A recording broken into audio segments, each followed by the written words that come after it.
Nepal cricket की अगर हम बात करें तो कहीं ना कहीं पिछला एक साल जो रहा है अगर आप देख लें तो वो कहीं ना कहीं एक रोलर कोस्टर राइड की तरह रहा है। जैसे हम देखते हैं कि रोलर कोस्टर राइड जो है वो कभी अप कभी डाउन जाता है अपने स्विंग में, लेकिन यहाँ पर नेपाल क्रिकेट की अगर हम बात करें तो डाउनफॉल ज़्यादा होता हुआ नजर आया है और वो डाउन और जैसे जैसे वक्त बीत रहा है वो और ज़्यादा डाउनफॉल की तरफ जाता हुआ नजर आ रहा है। अनफॉर्चुनेट है लेकिन जर्नी कहीं ना कहीं यही कुछ कहती है। लेकिन जर्नी की जो शुरुआत है वो पिछले हम बात करें पिछले एक साल पहले ही कहीं ना कहीं हुई थी। अगर हम बात करें सबसे पहले 2022 में अर्ली में जब कैन कॉन्ट्रैक्ट लेकर आया प्लेयर्स का, उसमें कहीं ना कहीं कुछ प्लेयर्स को उससे वो सेटिस्फाइड नहीं रहे और उन्होंने कहीं ना कहीं इस चीज़ का विरोध किया, कैन के सामने भी रखा और उस चीज़ में डेफिनेटली ये कॉन्ट्रैक्ट में निकल कर आया कि कैन वर्सेज प्लेयर्स के बीच में कुछ रिफ्ट जो है वो वहाँ पर खुली और वो पहला इंसिडेंट था जो कहीं ना कहीं उसी इंसिडेंट के साथ 2022 में नेपाल क्रिकेट ने दस्तक दी। जो शुरुआत 2021 से हो गई थी लेकिन गया 2022 तक और उस कॉन्ट्रैक्ट की वजह से जो सेकंड पॉइंट है उसने एक बहुत बड़ा इंपैक्ट डाला नेपाल क्रिकेट में। अगर हम शुरुआत करें इस पूरे जर्नी की, नहीं ज़रूर देखिए, इसी जब मसला चल रहा था ये कॉन्ट्रैक्ट का, इसी के बीच में प्लेयर्स आपस में बोर्ड से कुछ कह रहे थे, बोर्ड कुछ प्लेयरों से कह रहा था, लेकिन यहाँ पर जो संदीप लामिछाने थे, जी हाँ, उनका कोई यहाँ पर बयान या किसी चीज़ को लेकर स्टैंड यहाँ पर नहीं आया और जो कुछ प्लेयर्स थे, जी हाँ, सीनियर प्लेयर जिनकी हम बातें कर रहे हैं, उनको भी ये लगा था शायद कि संदीप कुछ बोलेंगे या संदीप कुछ कहेंगे। उन्होंने कुछ भी नहीं कहा और उन्होंने अपना स्टैंड लिया। उन्होंने ना ही कुछ कहा इस बारे में, सेंट्रल कॉन्ट्रैक्ट के बारे में, ना ही किसी प्लेयर को लेकर उन्होंने सपोर्ट किया। तो इससे कुछ जो प्लेयर हैं वो नाराज़ हो गए। बिल्कुल। और उसके बाद रिफ्ट जो है वो सब आपके सामने ही है, जिस तरह से प्लेयर्स के बीच में रिफ्ट रही है और वो रिफ्ट कहीं ना कहीं अभी तक भी लगातार चालू है और एक साल बाद भी उस रिफ्ट में कोई भी कमी अभी तक नज़र नहीं आई है अगर हम ऑन अ सीरियस नोट और रियलिटी की बात करें। खैर, ये तो बात हो गई दो इश्यूज़ की। उसके बाद एक बहुत बड़ा आप कह सकते हैं कि जो अचीवमेंट है वो नेपाल क्रिकेट में जुड़ सकता था और वो है T20 world cup global qualifier. जी हाँ, उसके बाद बात आई ग्लोबल क्वालिफायर में खेलने की। संदीप लामिछाने को एज अ कैप्टन कहीं ना कहीं चुना गया और टीम गई सबसे पहले ओमान क्वाड्रेंगुलर सीरीज खेलने के लिए। वहाँ पर 11 फरवरी को उन्होंने पहला मैच खेला और वो क्वाड्रेंगुलर सीरीज रही। वहाँ पर कहीं ना कहीं ये ज़रूर दिखने लगा था कि टीम की तैयारी जो है वो उस लिहाज से उस स्टैंडर्ड की नहीं है जिस स्टैंडर्ड की एक ग्लोबल क्वालिफायर टीम में होनी चाहिए। एक आध सिलेक्शंस भी कुछ ना कुछ ब्लंडर ज़रूर थे। खैर, ये बात की बात हो गई।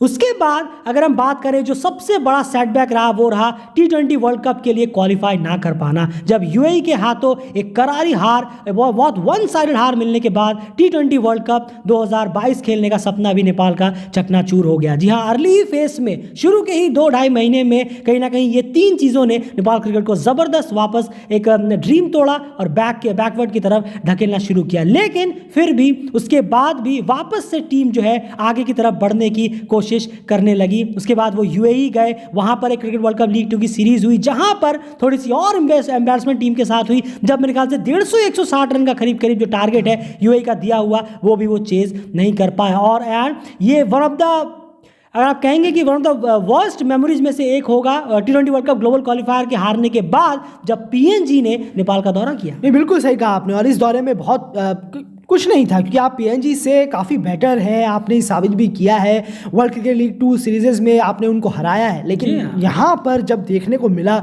ऐसा परफॉर्मेंस पीएनजी की तरफ से, कोई नहीं, नेपाल, सच में कहना होगा कि नेपाल वहाँ पर भी पीएनजी से हारा और ख़ुद के घर में टीयू में हारा। इससे बड़ी और जो एक सेटबैक है टीम को वो बिल्कुल नहीं हो सकती थी और ये चौथा सेटबैक था साल के शुरुआत से। बिल्कुल, इसमें कोई दौराय नहीं है। और 2-0 से बायलैटरल सीरीज आप हारे पीएनजी के खिलाफ, वो भी हाई स्कोरिंग गेम्स में जहां पर पीएनजी ने काफ़ी ज़्यादा रन्स बटोरे उस ग्राउंड पे। खैर, ये एक सेटबैक रहा। उसके बाद कई सारी चीज़ें होती चली गई, बहुत ही ठंडा माहौल रहा, फैंस डिसअपॉइंट होते चले गए। लेकिन उसके बाद अगला जो मोमेंट आया वो एक चीयरअप लेकर आया। जी हाँ, एक बहुत बड़ा चीयरअप लेकर आया और वो था स्कॉटलैंड के खिलाफ मैच जीतना। जी हाँ, जो स्कॉटलैंड के खिलाफ इंटरनेशनल में पहली जीत नेपाल को मिली, वहां पर एकदम से वापस से नेपाल क्रिकेट में एक अलग ही जोश और अलग ही एक बूस्टअप नजर आया। चाहे हम फैंस की बात करें, क्रिकेट टीम की बात करें या फिर जो भी ऑफिशियल्स की बात करें, एक अलग ही जोश नजर आया जब स्कॉटलैंड के खिलाफ नेपाल को वो जीत मिली थी। डेफिनेटली वो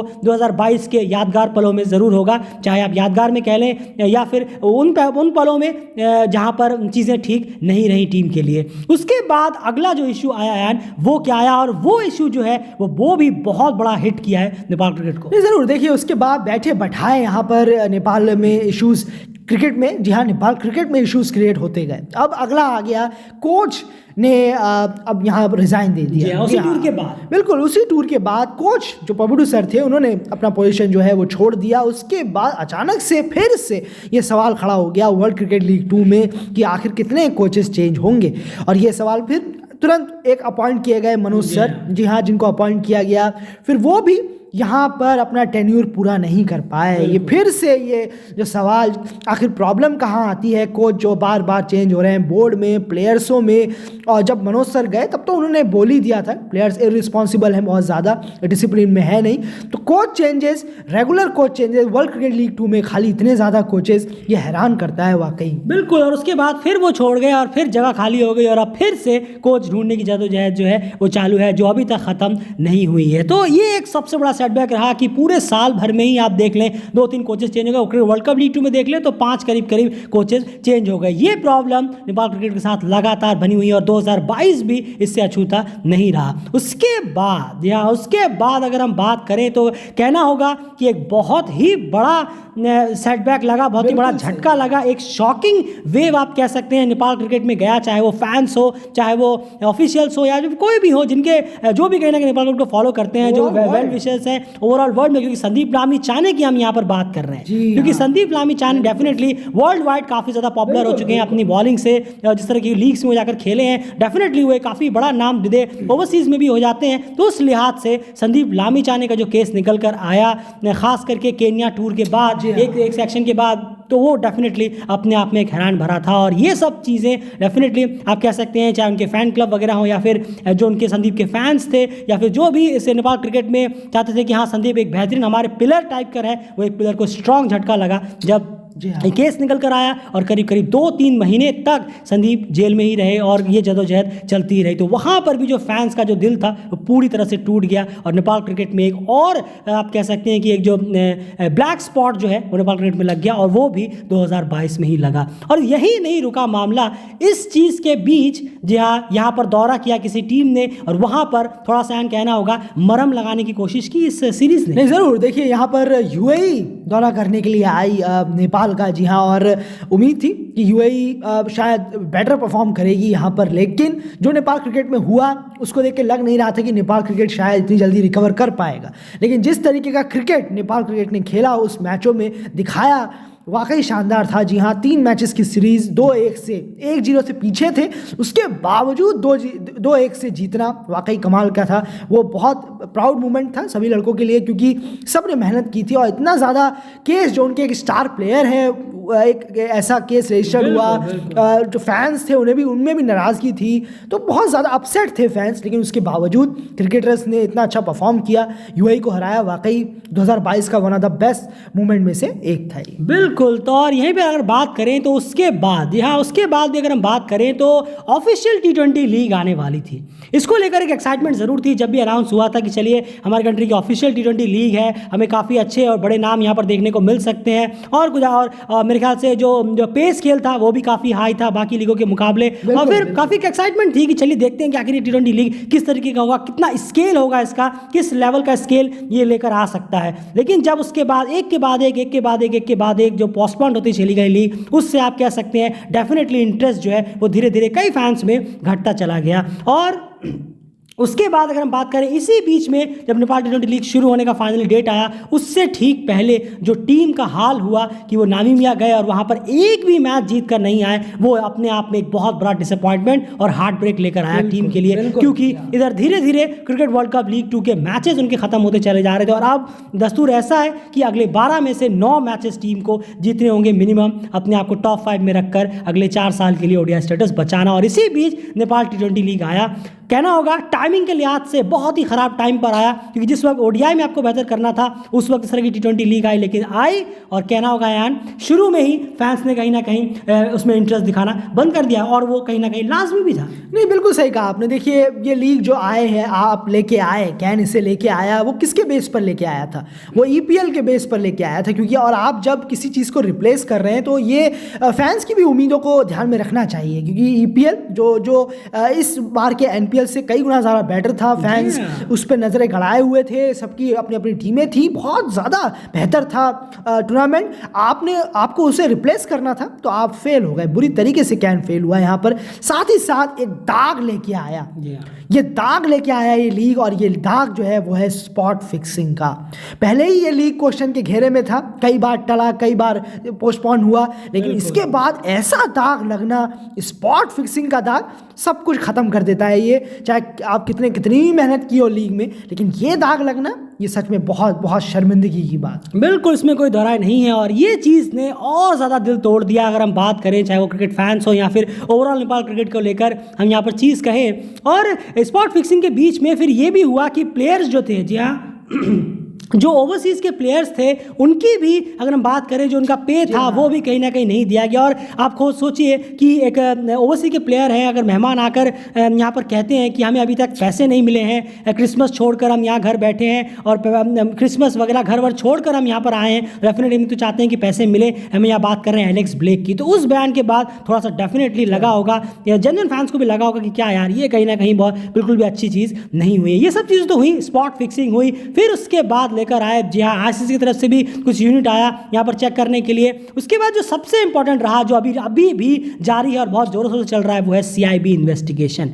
और CIB इन्वेस्टिगेशन में कई सारी चीज़ें निकल कर आई, जो आप सब बहुत बखूबी आप जानते हैं। उसी बीच में 2 क्रिकेटर्स को भी अरेस्ट किया गया, जो अपने आप में शॉकिंग है, और अभी भी इन्वेस्टिगेशन लगातार चालू है, जिसमें कई सारे मेंबर्स वगैरह भी होने की बात ऐसे निकल कर आई है। तो खैर ये सब बात की बातें हैं, लेकिन CIB इन्वेस्टिगेशन तक की जरूरत पड़ गई। आप सोचिए 2022 जो है वो शुरू हुआ था प्लेयर कॉन्ट्रैक्ट इश्यूज से, उसी के साथ एंटर हुए थे, और 2023 जब एंड हुआ तो CIB इन्वेस्टिगेशन से। अब आप सोचिए कितना ज़्यादा, माफ़ कीजिएगा, 2022 जो शुरू हुआ था वो प्लेयर कॉन्ट्रैक्ट इशू से, और 2023 पे जाकर शुरू जो हुआ एंड आकर हुए वो CIB इन्वेस्टिगेशन से। तो ये सबसे बड़ा, यानी आप देख सकते हैं इस लिस्ट में आपके सामने यही निकल कर आया होगा कि कंप्लीटली जो खुशी के पल हैं वो बहुत ही ज़्यादा लिमिटेड और कम रहे हैं, जबकि डाउनफॉल जो है वो कई ज़्यादा मायनों में ज़्यादा रहा है। एंड सीधा आपसे एक सवाल पूछना चाहूँगा, और यही सवाल आप सबसे भी है, या आप इसका जवाब ज़रूर आप कमेंट बॉक्स में अपनी राय ज़रूर रखिए।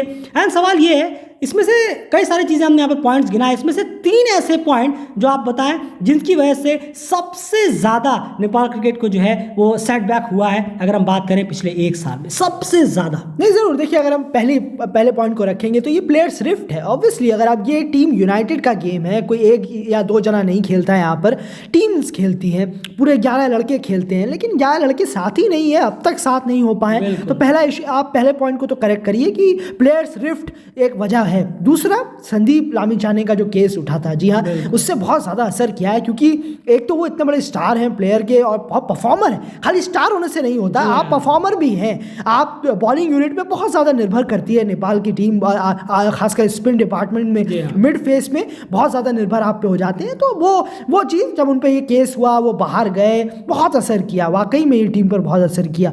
तीसरा पॉइंट, जो नेपाल T20 लीग लेकर आए, बहुत अच्छा था, चलिए आप लेकर आए, लेकिन जो दाग लगा है उस लीग पर, स्पॉट फिक्सिंग का हो, CIB इन्वेस्टिगेशन चालू हो गई, प्लेयर्स लोगों का पेमेंट का पता नहीं, पूरे मिलाकर जो दाग लगा नेपाल T20 लीग ने और ख़त्म कर दिया अगर फैंस की उम्मीदों को और फैंस के प्यार को। बिल्कुल, इसमें कोई दौरा नहीं है। डेफिनेटली ये 3 चीज़ें जो हैं वो सबसे ज़्यादा डेंट करती हुई नजर आई हैं, जिन्होंने कहीं ना कहीं सेटबैक लगी। इन 3 चीज़ों के रिलेटेड ही बाकी सारी चीज़ें भी यहाँ पर जुड़ी हुई हो जाती हैं। तो फिलहाल आपसे भी यही सवाल रहेगा, आप बताइए कि इन सारी चीज़ों में से आपको क्या लगता है 3 ऐसी चीज़ें जिनकी वजह से ये पूरा पिछला जो 1 साल रहा है वो नेपाल क्रिकेट ने बहुत ज़्यादा स्ट्रगल किया है और कहीं ना कहीं बैकवर्ड गए हैं बजाय फॉरवर्ड जाने के। वो 3 कौन सी चीज़ें हैं आपके हिसाब से? अपनी राय ज़रूर सब कमेंट बॉक्स में रखिए, और रिक्वेस्ट है कि लगातार बने रहिए डेलीगेट चैनल के साथ, अपनी राय ज़रूर रखिएगा कमेंट बॉक्स में, और अपने इस सवाल का जवाब आपसे भी हम जरूर चाहेंगे और देखेंगे कि आपकी इस पर राय क्या है। फिलहाल इस वीडियो में इतना ही, बस इतनी उम्मीद ज़रूर कर सकते हैं कि 2023 शुरू हुआ है तो वो भी बहुत खटाई मोड पर है। अभी कितने जल्दी क्रिकेट वर्ल्ड कप लीग 2 के मैचेस होने हैं, लेकिन